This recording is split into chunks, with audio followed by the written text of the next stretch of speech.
Welcome back to another episode of Rock Boys Football. Texas A&M wraps up the 2023 season late last night against Oklahoma State. The attention gets back turned to the transfer portal, getting this team ready from a personnel standpoint heading into the 2024 year. Want to go over some top transfer portal targets for Texas A&M that have emerged in the last couple of weeks and days.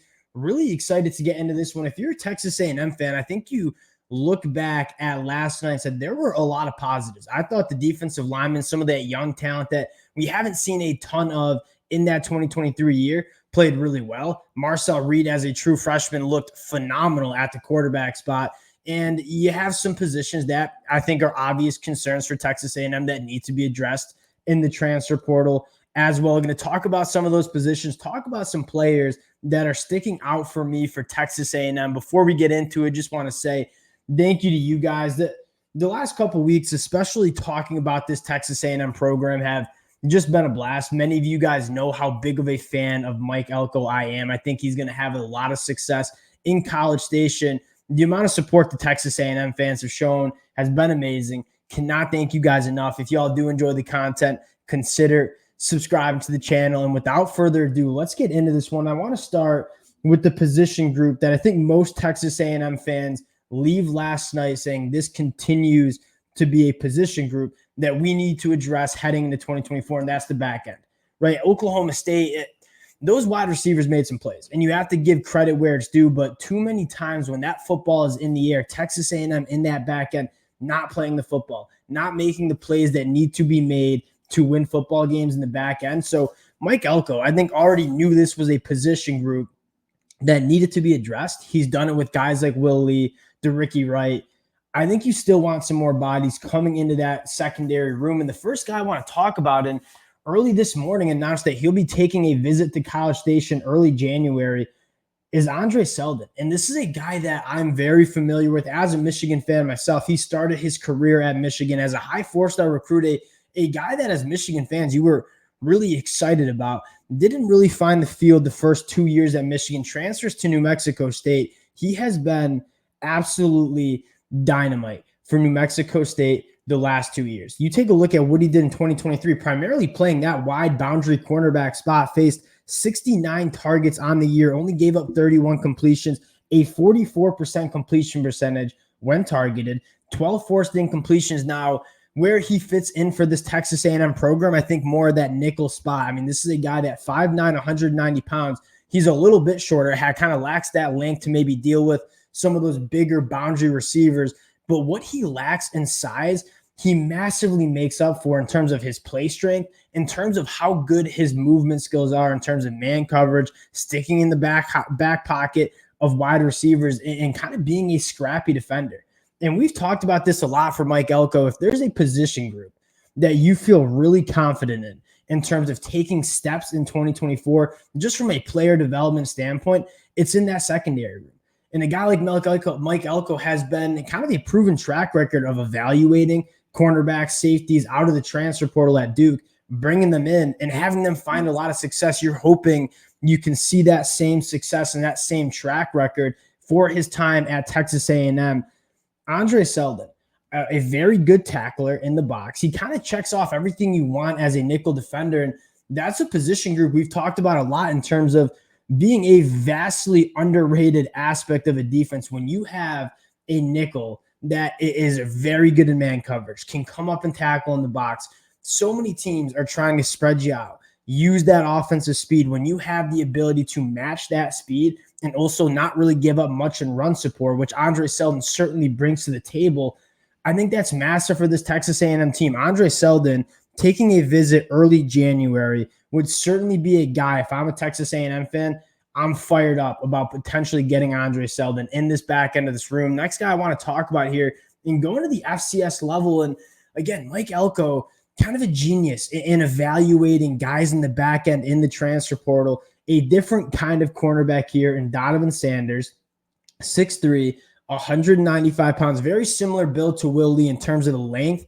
Absolutely incredible. Now, the catch here, committed to TCU 2 weeks ago. Texas A&M offers on December 22nd. I wouldn't be surprised if Texas A&M is in it to flip a guy like Donovan Sanders, get him committed to Texas A&M.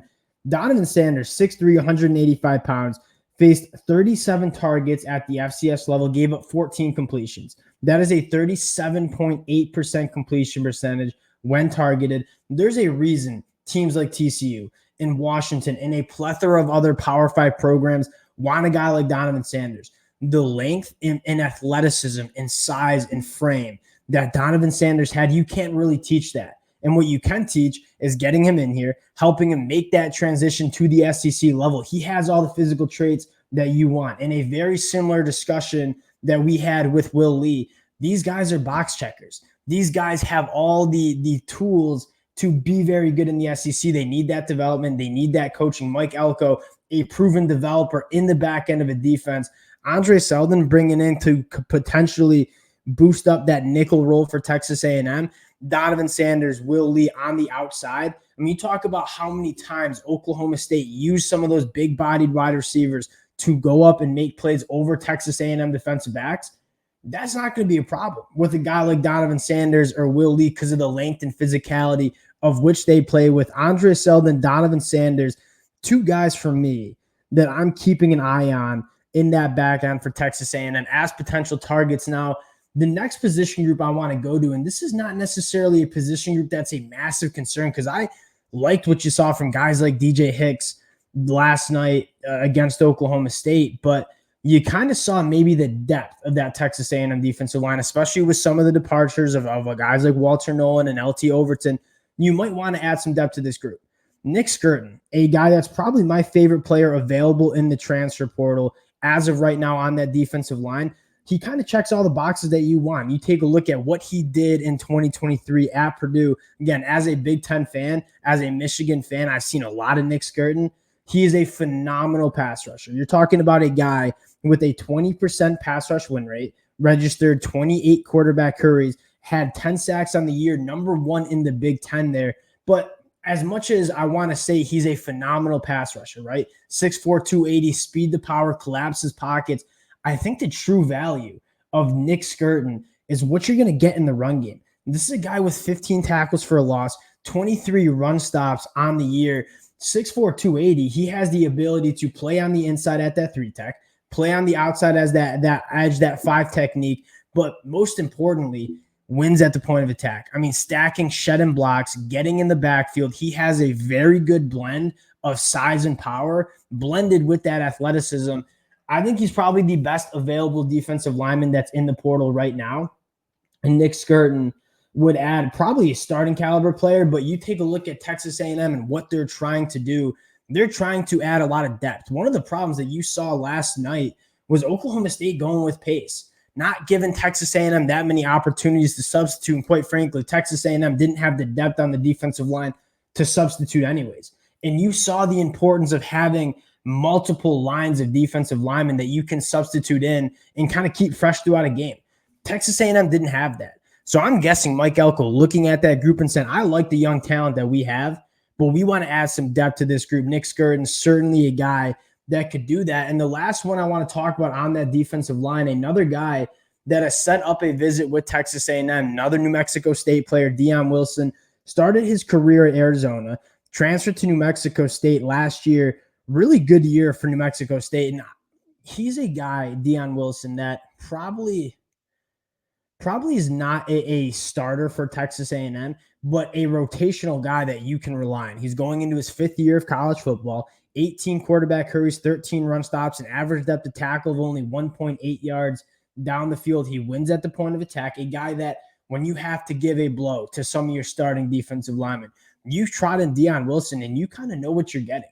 You're getting a high-quality defensive lineman. We say all the time, building, not only having the star power on the defensive line, but having the depth to kind of play a team like Oklahoma State that maybe wants to run tempo is massive. And Dion Wilson, I think, certainly would add to that. Now, the last position group that if you're a Texas A&M fan, you're probably looking at, I like what they've done in the wide receiver room, like what some of the guys they have coming in. There's one position that I think has been a massive problem and kind of was one of the large contributors of Jimbo Fisher not working at Texas A&M. I mean, the hire of Steve Adazio, to me, still just a massive question mark, the offensive line.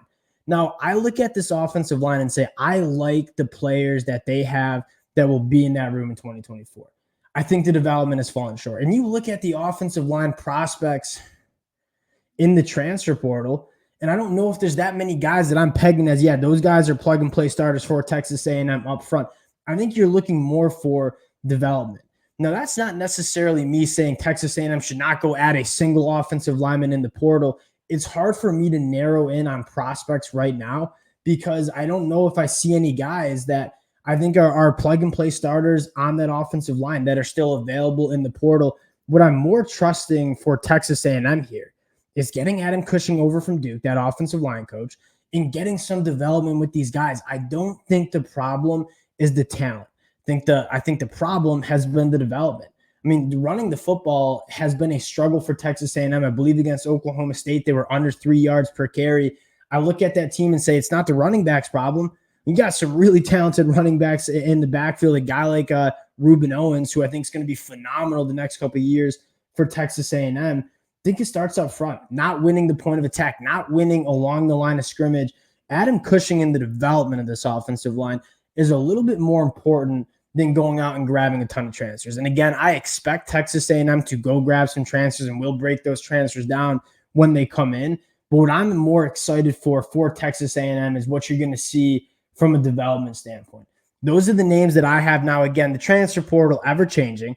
Continue to update you guys on the commitments for Texas A&M as some visitors for Texas A&M. Appreciate you guys rocking with the boys. If y'all do enjoy the content, again, consider subscribing to the channel. Appreciate all the support you guys have shown the boys, and we'll talk to y'all later.